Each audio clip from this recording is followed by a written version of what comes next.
think when you found out Royce was coming back? Did you wonder if he would, and what was kind of your reaction when he told you he was going to come back for one more year?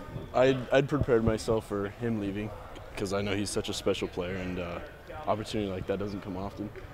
And so I was ready for him to leave, but when he came back, I was super excited because he's one of the best running backs I've ever seen play, and excited to have him back. Does what he do for you guys change with the new system, or is it still just give Royce the ball and watch him go?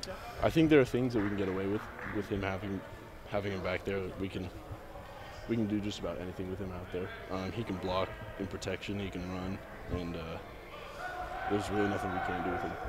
But for Carrington, kind of same thing there. Were you surprised, and what did he tell you why he came back and what he wanted to do? Yeah, I was surprised as well because he could have went pretty high in the draft, and he's a special player, and there are things that he can do that no one else can. And so with him, I mean, we're going to try and get him the ball as much as we can because he's a special plaer. How are you feeling about the receivers that you have this year? I mean, you've lost a decent amount, especially the tight ends from last year.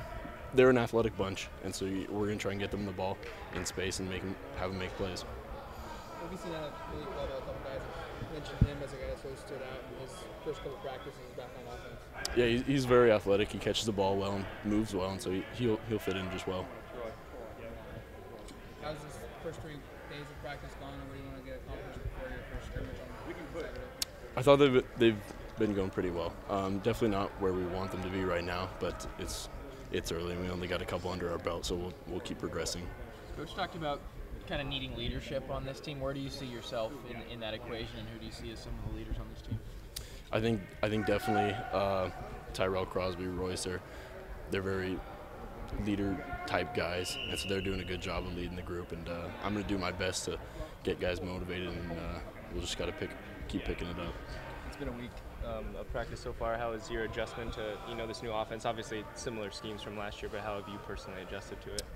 It's actually pretty similar to last year because last year I came in and had to learn a new offense in a couple of weeks, and so learning offenses in a couple of weeks have been the past 2 years, so I think I've gotten used to it, and it hasn't been as bad as I thought. With Royce, Darren, you, the offensive line, a lot of returners on offense next year. Do you get pretty geeked about what this offense could look like next year, what it could do? Yeah, I'm really excited. We got a lot of tools, a lot of pieces of the puzzle. We just have to put them in the right places.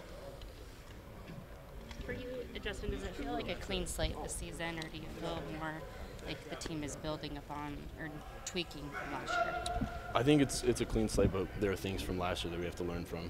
I think we got to use whatever happened last year to our advantage and keep progressing because we can't let last year happen again. Overall, first impressions of Coach Taggart?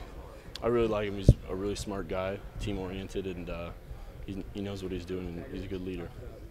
Is there anybody that stands out on defense for you in practice so far? Since you're throwing the ball. Yeah, for sure. Troy Dye is a really special player. He's everywhere. Lana Pellu, one of the linebackers, he's everywhere. He's making plays, and a couple of the defensive backs, Arion Springs and Ugo, they're really good as well.